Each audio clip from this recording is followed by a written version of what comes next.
नेमकं काय चाललंय काय नाही, मुळात असं आहे की राजसाहेबांनी जी मुलाखत दिली ती फार व्यापक आहे आणि त्याला आपण सगळेजण फक्त निवडणुकीपुरतं मर्यादित करतोय. मला असं वाटतं हे महाराष्ट्राचं दुर्दैव आहे. मराठी माणसासाठी, महाराष्ट्रासाठी जेव्हा ते म्हणतात की सगळ्या पक्षांनी मराठी या विषयासाठी एकत्र आलं पाहिजे, महाराष्ट्र या विषयासाठी एकत्र आलं पाहिजे, तेव्हा तो काही विषय फक्त निवडणुकीपुरता मर्यादित नाहीये. मग फक्त निवडणुकीपुरता विषय मर्यादित ठेवणं म्हणजे वैचारिक दरिद्रता आहे असं आमचं स्पष्ट म्हणणं आहे. आज अनेक विषय आहेत ना. आज हिंदी भाषेची सक्ती केली जाते. आज महाराष्ट्रातले काही उद्योग हे बाहेरच्या राज्यात चालले आहेत. परप्रांतीयांचे लोंढे इकडे वाढत आहेत. हिंदी भाषिकांची दादागिरी चालू आहे. हे असे अनेक विषय आहेत. पहिले ह्या मुद्द्यांवर चर्चा झाली पाहिजे. या मुद्द्यांवर महाराष्ट्रातल्या सगळ्या मराठी पक्षांनी एकत्र आलं पाहिजे. या मुद्द्यांचा विरोध केला गेला पाहिजे. या मुद्द्यांवर चर्चा केली गेली पाहिजे. मला असं वाटतं निवडणुका हा फार छोटा विषय हो.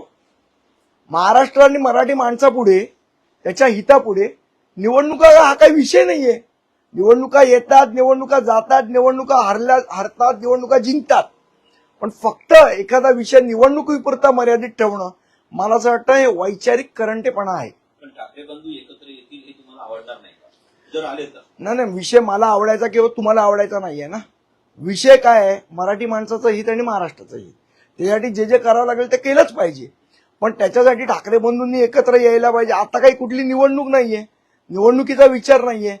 मराठी विषयासाठी आणि महाराष्ट्रासाठी सगळ्या मराठी लोकांनी एकत्र आलं पाहिजे ना. ठाकरेच बंधू का, कुमार पण येऊ शकतो त्याच्यामध्ये, असं काही नाहीये. दोघांमधली एकंदरीतच मागच्या काळातली काही कर्तृत्व जर बघितली गेली तर या गोष्टीला बळ मिळतंय का?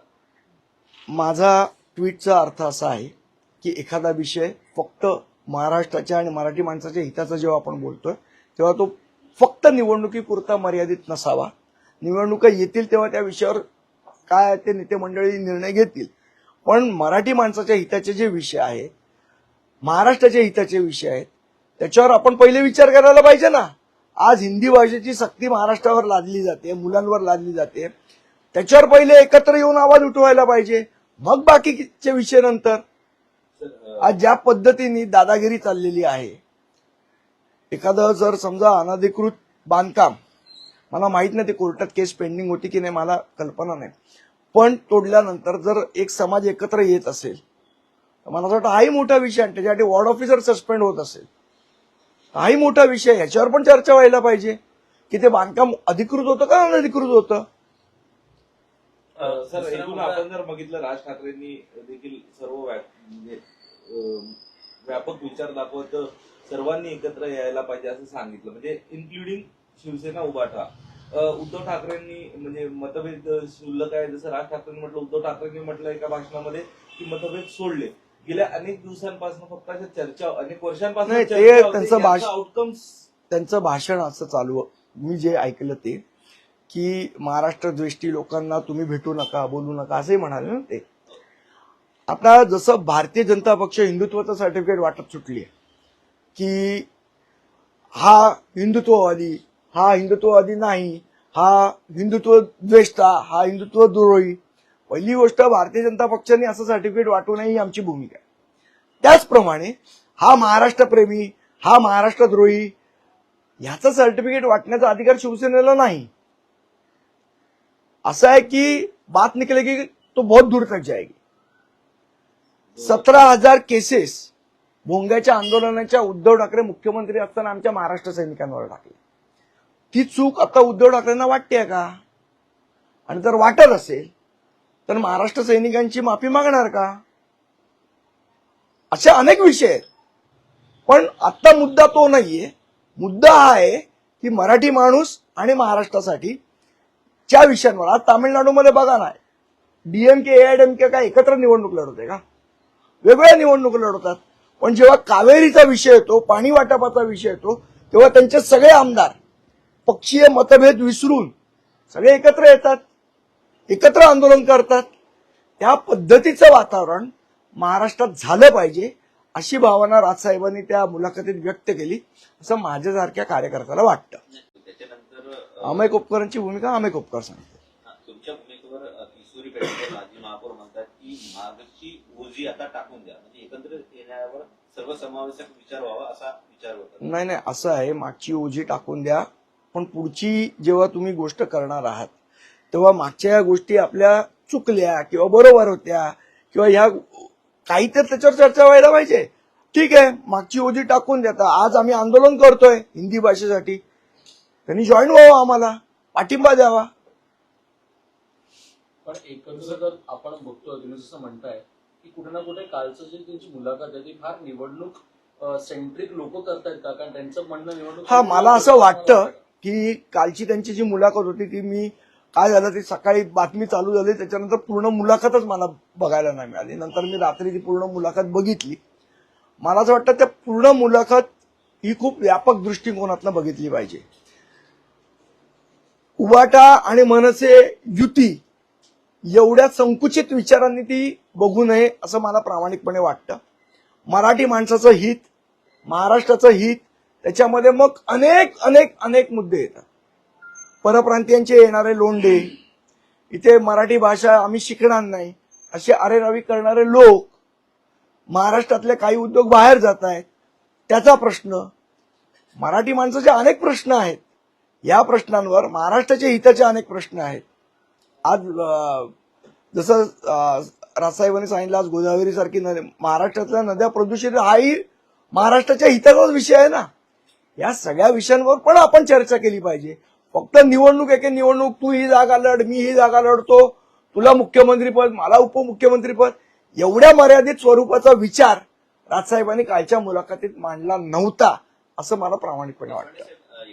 मुद्दा असा येतो की याच्यामध्ये कुठंतरी राज ठाकरे आणि एकनाथ शिंदे यांची जवळीक वाढताना दिसते आणि त्यामुळे मी पुन्हा तुम्ही निवडणुकीवरच गेलात. बाळासाहेब ठाकरे पक्षाकडनं हा सगळा पुन्हा एकदा प्लॅन करून या सगळ्या गोष्टी होत आहेत का? 2017 साली ते झालं, 2014 साली ते झालं.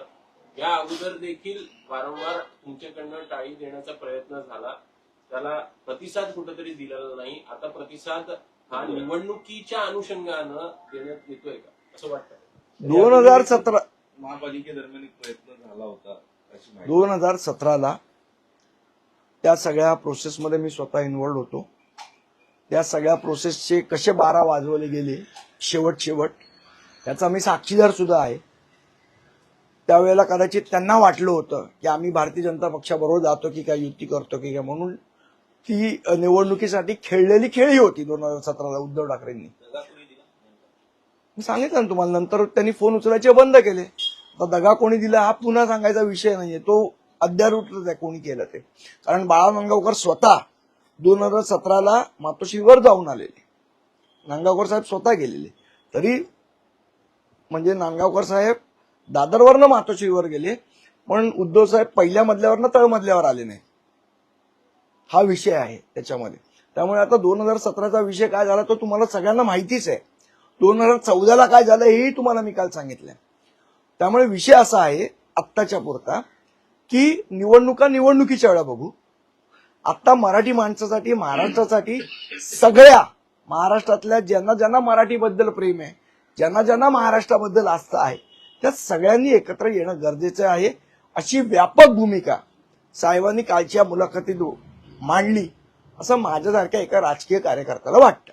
पण या सगळ्यांमध्ये मराठीच्या मुद्द्यांवर जर आता हे दोन्ही पक्ष म्हणजे तुमचा पक्ष आणि उद्धव ठाकरेंचा पक्ष जर मुद्द्यावर एकत्र आला तर कुठे ना कुठे हे हा जो छेद तुम्ही म्हणताय की एक फक्त सेंट्रिक विचार केला जातो, तो सेंट्रिक विचार संपेल असं तुम्हाला वाटतं का? या मुद्द्यावर आता एकत्र मला असं वाटतं की निवडणुका येतील तेव्हा निवडणुकीचा विचार करूया ना, कोण नाही म्हणतंय. पण आत्ता कुठली निवडणूक आहे? काहीच नाही आहे ना. आत्ता विषय असा आहे हिंदी सक्तीचा विषय, परप्रांतीय लोंढ्यांचा विषय. आज बँकांमध्ये मराठी बोलणार नाही म्हणून सांगतात, तिथे उत्तर प्रदेश आणि बिहारमध्ये पास झालेल्या लोकांच्या जाणीवपूर्वक इथे ट्रान्सफर केल्या जातात. अशा अनेक विषय आहेत. या विषयावर काय भूमिका आहे, काय नाही, या सगळ्या गोष्टी मांडल्या गेल्या पाहिजेत. नुसतं एकत्र येऊ, दोन भावांनी एकत्र येऊ, खूप आनंद आहे, आम्हाला पण वाटतं. आयफोन 10 रुपयात मिळाला सगळ्यांनाच आनंद होतो, पण तो 10 रुपयात मिळत नाही हा प्रॉब्लेम आहे. तसं दोन भावांनी एकत्र यावं सगळ्यांची भावना आहे, पण ते कसं, ते आज तुम्ही जर एका मराठीच्या मुद्द्यावरच साथ देणार नसाल पुढच्या गोष्टी होतील का? सर हिंदी विषयासंदर्भात मनसेकडनं केंद्रीय मंत्री पियुष गोयल यांना पत्र देण्यात येणार नेमकं काय? नाही, मला असं वाटतं काल आमचे नयन कदम आणि कुणाल माहिनकर आमचे उपशहर अध्यक्ष गेले होते. पण हे जे कोण खासदार काय त्यांचं नाव पियुष गोयल यांना स्वतःला मराठी येत नाही आणि हा महाराष्ट्राचा खासदार आहे, याच्यासारखं दुर्दैव महाराष्ट्राला असू शकत नाही. पण ज्या पद्धतीत उद्धव ठाकरेंनी काल काही अटी शर्ती मांडलेल्या आहेत, या राज ठाकरेंना मान्य असतील का? काही बोलणं झाले काय? आणि पुन्हा तेच आपण पुन्हा त्याच विषयावर येतोय. मला वाटतं या विषयाचं उत्तर मी कालच दिलेलं आहे की निवडणुका हा फार नंतरचा विषय आहे. तेवढ्यापुरती राजसाहेबांची मुलाखत मर्यादित नव्हती. राजसाहेबांची मुलाखत एक व्यापक दृष्टिकोनातनं बघितली गेली पाहिजे. महाराष्ट्राच्या आणि मराठी माणसाच्या हितासाठी सगळ्या मराठी लोकांनी एकत्र यायला पाहिजे, ही ती भूमिका होती. आपण मला असं वाटतं काल जे काय मी बघितलं तर सुतावरनं स्वर्ग गाठणं ही म्हण फक्त मी अभ्यासात वाचली होती, ती काल प्रत्यक्षात बघायला मिळाली.